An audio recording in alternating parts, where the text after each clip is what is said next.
नमस्कार दोस्तों, मेरे यूट्यूब चैनल पर आप सभी लोगों का स्वागत है। दोस्तों, मैं एक छोटी सी कथा सुनाने जा रही हूँ।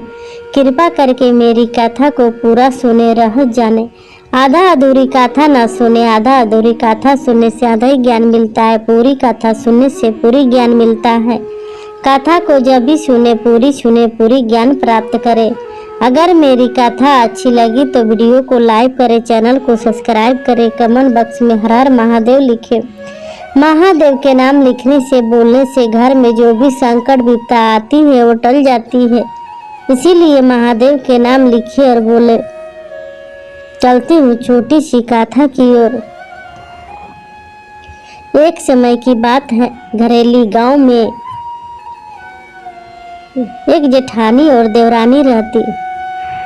देवरानी बहुत स्वभाव की अच्छी थी, धार्मिक विचार के थी, पूजा पाठ बहुत करती थी। इधर जेठानी पूजा पाठ बिल्कुल नहीं करती, भगवान पर विश्वास नहीं रखती।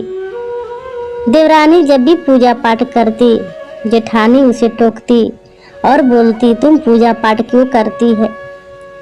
तुम पूजा पाठ करती हो तो मुझे अच्छा नहीं लगती। देवरानी बोलती, देखो दीदी, मैं तो बचपन से पूजा पाठ करते चले आई हूँ। पूजा पाठ करने से मुझे मन का शांति मिलता है, मुझे आनंद आती है। मेरी जब तक सांसें चलेगी, जब तक से मैं पूजा पाठ करते रहूंगी, पूजा पाठ कभी नहीं छोड़ूंगी। ये बात सुनकर जेठानी को और गुस्सा आता। गुस्से से अपने घर के अंदर चले गई। अगले दिन देवरानी नहा धोआ कर जेठानी के घर में फूल तोड़ने गई तो जेठानी देख ली और गुस्सा करने लगी, तुम फूल क्यों तोड़ती हो? कोई भगवान पर नहीं चढ़ेगा, तुम फूल मत तोड़ो। जेठानी बोलते हुए देवरानी के पास आई, सारा फूल तोड़कर नीचे फेंक दी। थोड़ा बहुत देवरानी तोड़कर अपने डाली में रखी थी, वो भी सारा फेंक दी। देवरानी वहां से उदास मन होकर अपने घर चले गई और भोलेनाथ के मंदिर में जाती और पूजा पाठ करती और भोलेनाथ से बोलती, हे भोलेनाथ, आज मेरे पास फूल नहीं है आपको चढ़ाने के लिए, मुझे क्षमा कर देना। अगले दिन देवरानी नहा धोआ कर जेठानी के घर में फूल तोड़ने जाती तो देखती फूल के डाल में एक भी फूल नहीं लगी है, सारा फूल नीचे बिखरा पड़ा है। जेठानी सबसे पहले सुबह उठकर सारे फूल तोड़कर नीचे फेंक देती। देवरानी बेचारी नीचे से फूल उठाकर भगवान शिव के मंदिर में ले जाकर चढ़ाती। धीरे धीरे ऐसे ही समय बीतते गई। देवरानी बहुत पूजा पाठ करती थी, सच्चे हृदय के थी। जेठानी बिल्कुल पूजा पाठ नहीं करती। कैलाश पर्वत पर माता पार्वती, महादेव सब देख रहे थे। पार्वती महादेव से बोली, हे प्रभु, ये जेठानी देवरानी देखो दोनों अपनी हैं। देवरानी कितनी स्वभाव की अच्छी है, पूजा पाठ करती है, आपको याद करती है। जेठानी बिल्कुल पूजा पाठ नहीं करती, आप पर विश्वास नहीं करती, यहाँ तक अपनी देवरानी को फूल भी तोड़ने नहीं देती। हे प्रभु, देवरानी पर दया करे। भोलेनाथ माता पार्वती से बोले, हे देवी, मैं अवश्य मदद करूंगा, अवश्य दया करूंगा। सबसे पहले मुझे परीक्षा लेना पड़ेगा। क्यों नहीं एक बूढ़ा बूढ़ी के रूप धारण करके चलते हैं।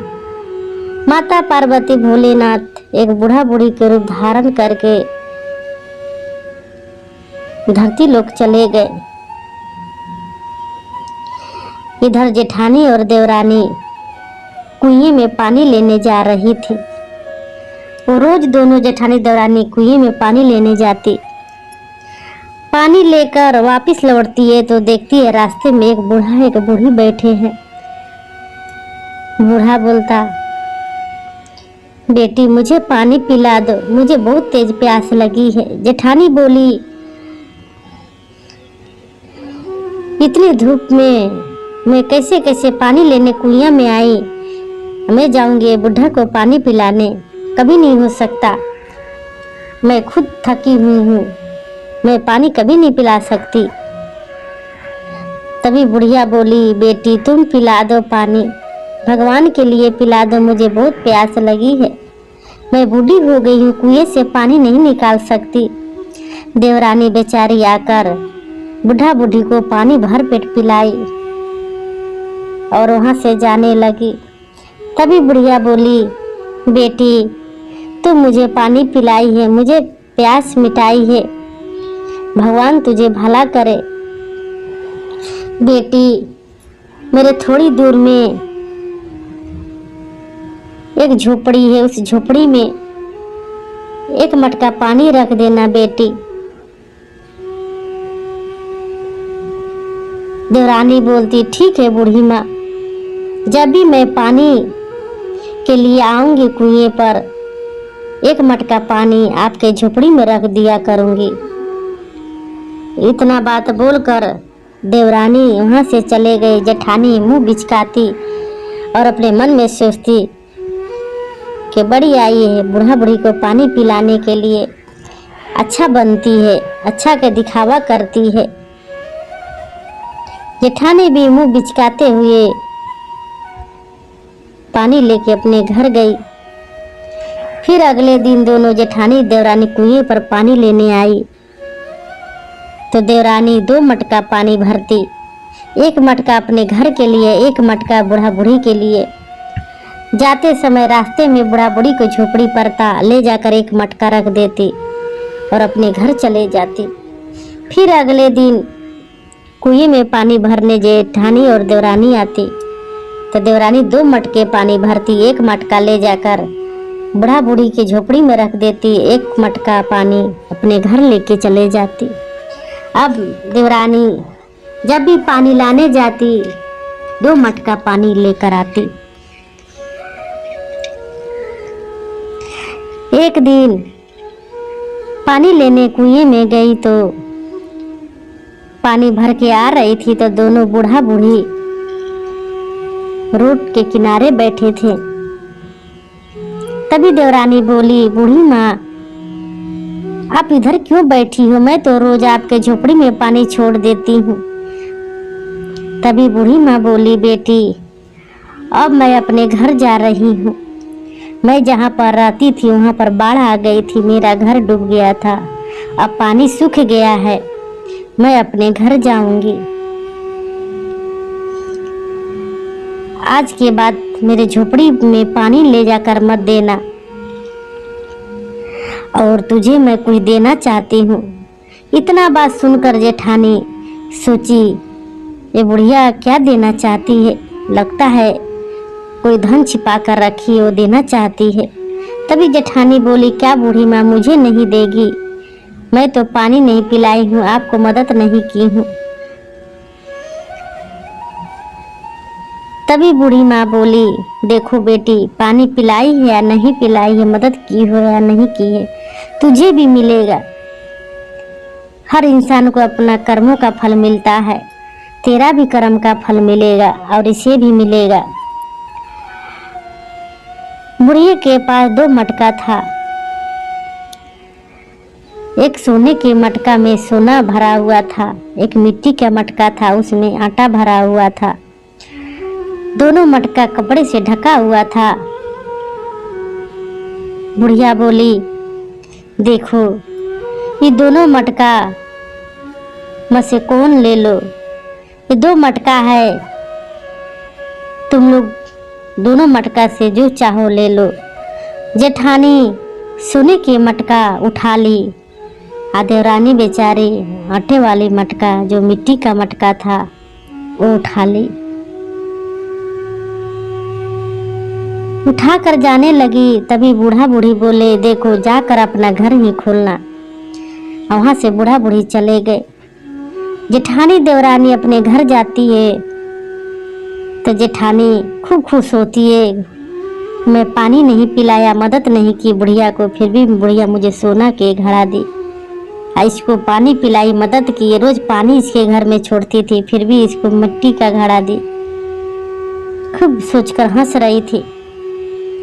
जेठानी मटके से कपड़ा उठाई तो देख रही उसमें कोयला भरा है। सोने का मटका एक मिट्टी का घड़ा बन गया। देवरानी मटके से कपड़ा उठाई तो देख रही है कि उसके घड़ा सोने का बन गया। उसके अंदर में सोना चांदी हीरा मोती भरा हुआ है। देवरानी देखकर बहुत खुश हुई। इधर जेठानी सोचने लगी, मेरा कैसे हो गया, ये कैसे हो सकता है? सोने का घड़ा एक मिट्टी बन गया, कोयला बन गया, ये कैसे हो सकता है? तभी जेठानी को समझ आ गई, बूढ़ा बूढ़ी को पानी नहीं पिलाई थी, उसी का कर्म का फल मिला है मुझे। मेरी देवरानी मदद की थी, रोज पानी ले जाकर रखती थी, तो उसका कर्म का फल सोने का मटका मिला, हीरा मोती मिला। मेरा कर्म का फल मिट्टी का घड़ा मिला। अब जेठानी को समझ आ गई थी कि अच्छा है, कर्मों का फल अच्छा ही मिलता है, बुरा कर्मों का फल बुरा ही मिलता है। जेठानी भगवान से क्षमा मांगती है, हे भोलेनाथ मुझे क्षमा कर दो। अब मुझे समझ आ गई। वो बूढ़ा बूढ़ी आंखें खोल दिए भोलेनाथ। मैं समझ गई कि हमेशा अच्छा करना चाहिए, बुरा कभी नहीं करना चाहिए। मेरी देवरानी अच्छा की तो उसे अच्छा परिणाम मिला, मैं बुरा की थी तो मुझे बुरा मिला। मुझे क्षमा कर दीजिए भोलेनाथ। जेठानी के अब हृदय में परिवर्तन आ गया। अब वो भी देवरानी के साथ में पूजा पाठ करने लगी।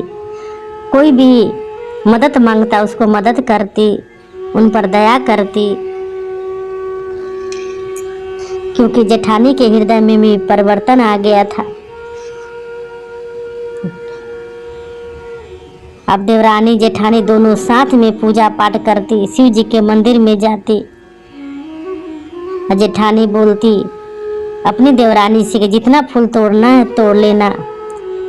देवरानी रोज सुबह उठकर नहा धोवा कर जेठानी के घर में जाती, फूल तोड़ कर लाती। दोनों जेठानी देवरानी पूजा पाठ करती।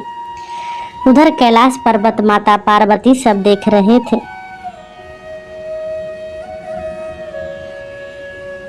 कि माता पार्वती बोली कि जेठानी के हृदय में परिवर्तन आ गया। हे प्रभु, वो आप पर अब विश्वास करने लगी, विश्वास जगाने लगी, आपको पूजा पाठ भी करने लगी। भोलेनाथ माता पार्वती जेठानी देवरानी पर अपना आशीर्वाद कृपा बनाए रखे।